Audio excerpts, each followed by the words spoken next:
Butter চিকেনের রেসিপিটা তোমাদের সাথে শেয়ার করে নেব। সেদিন বাটার চিকেন বানিয়েছিলাম। তো বাটার চিকেন বানানোর জন্য আমি 1 কেজি চিকেন নিয়ে নিয়েছি।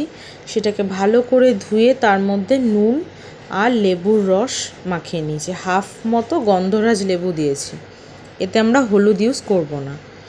আর পেঁয়াজগুলোকে আগে থেকে কুচি কুচি করে কেটে নিয়েছি। তারপর সেটাকে মিক্সার গ্রাইন্ডারে দিয়ে পেস্ট করে নেব। কাজেই পেঁয়াজ দেব, ঝিরিঝিরি করে কেটে রাখার একটু জল দেব, দিয়ে পেস্ট করে নেব। ওই পেস্টটাকে আলাদা বাটিতে রেখে আবার আমরা মিক্সার গ্রাইন্ডারের মধ্যে রসুন আর আদা পেস্ট করে নেব।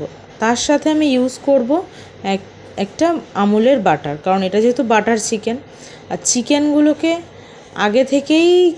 চিকেনগুলোকে আমি জল দিয়ে একটা সিদ্ধ করে একটা স্টক বানিয়ে রেখেছি, কারণ ওই স্টকটা দিয়েই রান্না হবে। এবার চিকেনগুলো স্টক বানানোর পরে হালকা সিদ্ধ হয়ে গেছে, সেই চিকেনগুলোকে আমরা কড়াইতে তেল দিয়ে দারচিনি ফোড়ন দিয়ে আর একটু বাটার দিয়ে ভালো করে ভেজে নিলাম। সাথে একটু ভাজা মশলা আমি দিয়ে নিয়েছি। এরপরে কড়াইয়ের মধ্যে সাদা তেল আর বাকি যে বাটারটা ছিল সেই বাটারটা দিয়ে নিলাম।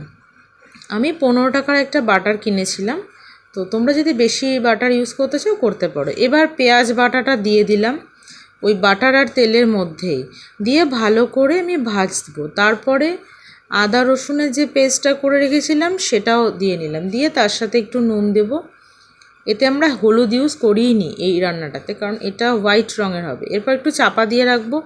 যতক্ষণ না মশলাগুলো ভালো করে ভাজা হবে ততক্ষণ কিন্তু ভাজতে হবে, না হলে মশলার বাজে গন্ধ ছাড়বে। এরপরে যে চিকেনগুলোকে হালকা করে ফ্রাই করে রেখেছিলাম সেই চিকেনগুলোকে মশলার মধ্যে দিয়ে ভালো করে নাড়াচাড়া করব। তো ভালো লাগলে অবশ্যই পদ্মশ্রী কিচেনকে সাবস্ক্রাইব করবেন। এখানে সহজভাবে অনেক রান্না আমি আপনাদের দেখাবো। তারপর যে স্টকটা আগে থেকে করে রেখেছিলাম চিকেনগুলোকে হালকা সিদ্ধ করে, তো ওই স্টকটা দিয়ে দেবো। এখানে আমরা জল ইউজ করব না। তো মোটামুটি 10 মিনিট রাখার পরে হালকা একটা তেল ছাড়বে, মানে যেহেতু বাটার দিয়ে রান্না করেছি তো সেই তেলটা যতক্ষণ না বেরোবে ততক্ষণ রান্না কমপ্লিট হবে না। আবার চাপা দিয়ে রাখবো 10 মিনিট মতন। তো এই হয়ে গেল আমার বাটার চিকেন। তো নামানোর আগে একটু বাটার দিয়ে গরম গরম সার্ভ করব। তো হয়ে গেল বাটার চিকেন। তোমরা সবাই বাড়িতে বানিও এবং খেয়ে কেমন লাগলো কমেন্টে অবশ্যই জানিও।